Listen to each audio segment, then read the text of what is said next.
Hello everyone, how are you all. कैसे हैं आप सब? I hope you all are doing great. इस वीडियो में हम समझेंगे difference between perfect competition and pure competition.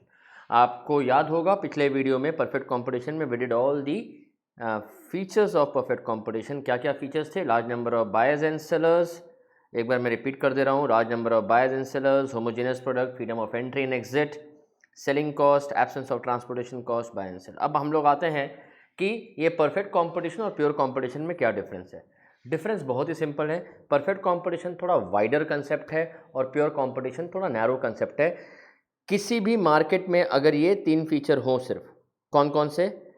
Large number of buyers and sellers, homogeneous product and freedom of entry and exit. यही पहले तीन फीचर थे जो हमने परफेक्ट कंपटीशन में पढ़े थे। लेकिन अगर कोई मार्केट में सिर्फ ये तीन फीचर ही एग्जिस्ट करते हैं, उसे हम प्योर कंपटीशन कहते हैं। ठीक है। और अगर इन तीन फीचर्स के अलावा बाकी फीचर्स और एक भी ऐड हो जाए, अगर इनमें से या सारे ऐड हो जाएं, वो कौन सा मार्केट बन जाएगा? वो परफेक्ट कंपटीशन बन जाएगा। तो pure competition is a market where there are large number of buyers and sellers selling homogeneous product and the buyers and sellers have freedom of entry and exit. अगर सिर्फ ये तीन फीचर ही होंगे, market pure competition है। इन तीन feature के अलावा अगर ये नीचे के सारे रहे या सारे में से कोई एक भी रहा, तो वो परफेक्ट कंपटीशन हो जाएगा।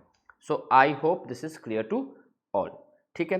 अब हम आते हैं, a firm under perfect competition is a price taker not a price maker. This is very important. Exam में क्वेश्चन आता है कि परफेक्ट कॉम्पिटिटिव मार्केट, जो जो फर्म होता है परफेक्ट कंपटीशन में, वो प्राइस डिसाइड नहीं कर पाता है कितने में बेचना है। रादर जो इंडस्ट्री प्राइस डिसाइड करे, that firm has to accept that price. ठीक है।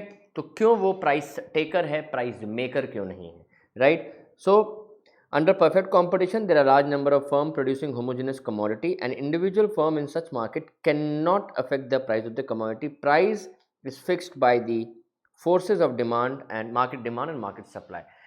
जो मार्केट मैकेनिज्म की पहली वीडियो है, how are the prices determined under perfect competition, जहाँ पे डिमांड एंड सप्लाई कब, आपको याद होगा हमने ये किया भी हुआ है, वो वीडियो को देख लेना। वैसे ही यहाँ पे प्राइस सेट होते हैं।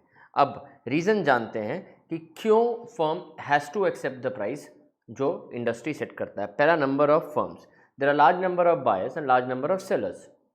अब बायर्स भी लार्ज हैं, सेलर्स भी लार्ज हैं, तो no buyer, no single buyer और no single seller is in a position to influence the market price. Right. क्योंकि कोई भी सेलर, देखो सेलर इतने ज़्यादा हैं, कोई भी एक सेलर चाह के भी प्राइस नहीं बढ़ा पाएगा, क्योंकि अगर वो प्राइस बढ़ा के बेचने की कोशिश करेगा तो उसके कस्टमर्स दूसरे सेलर के पास चल जाएंगे। सिमिलरली बायर्स भी इतने ज़्यादा है, अगर कोई एक बायर जिद में आ जाता है कि नहीं मैं इसका इतने प्राइस नहीं दूंगा, तो सेलर उसको कम प्राइस में नहीं बेचेगा, क्योंकि सेलर के पास भी बहुत सारे बायर्स हैं। तो कोई सिंगल बायर और सिंगल सेलर मार्केट के प्राइस को इन्फ्लुएंस नहीं कर सकता है। एक सिंगल बायर और सिंगल सेलर मार्केट के प्राइस को तब ही इन्फ्लुएंस कर सकता है जब number of buyers and sellers are very less, limited. तब लगता है कि भाई तब सेलर को लगता है कि मैं ही बेचने वाला हूँ और मेरे साथ जो भी एक दो बेचने वाले हैं वो बहुत दूर दूर हैं। ठीक है।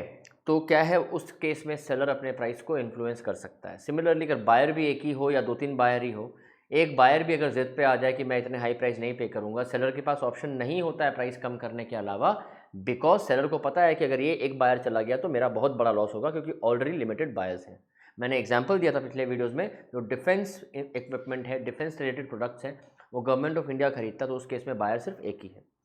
Next is homogeneous product. जब सब सेलर होमोजेनियस प्रोडक्ट बेच रहे हैं, सेम प्रोडक्ट बेच रहे हैं, तो सवाल ही पैदा नहीं होता है कि कोई ज़्यादा दाम में बेच सके या कोई कम दाम में बेच सके। Since everybody is selling the same product, increasing the price by any seller will not be a good move, because अगर एक सेलर प्राइस बढ़ाता है तो बायर के पास ऑप्शन है दूसरे सेलर के पास जाने का। तो बायर के पास बहुत सारे ऑप्शंस अवेलेबल हैं, तो no single seller can influence the market price. And on top of that they are selling the same product. हर शॉपकीपर, हर दुकानदार सेम आइडेंटिकल एकदम सेम प्रोडक्ट बेच रहा है। Next is perfect knowledge. Buyer and seller के पास perfect knowledge है, इसीलिए बायर एंड सेलर, कोई भी, ना ही बायर ज़्यादा प्राइस देगा ना ही सेलर ज़्यादा कम प्राइस चार्ज करेगा, क्योंकि बायर को भी पता है मार्केट में प्राइस प्रोडक्ट कितने का बिक रहा है, सेलर को भी पता है प्रोडक्ट कितने का बिक रहा है। तो नो बायर और no seller can influence the market price. तो आई थिंक ये तीन ही पॉइंट काफ़ी है। अगर एग्जाम में आपको आता है why a firm is a price taker in a perfect market, not a price maker. ये तीनों पॉइंट आपको अच्छे से लिख के आने हैं। चौथे पॉइंट अगर को आप इसको मिक्स भी कर सकते हो, पहले 3 पॉइंट बहुत इंपॉर्टेंट है। I hope this is clear to everybody. अब नेक्स्ट वीडियो में हम नेक्स्ट मार्केट पढ़ेंगे, that is a monopoly. Thank you so much.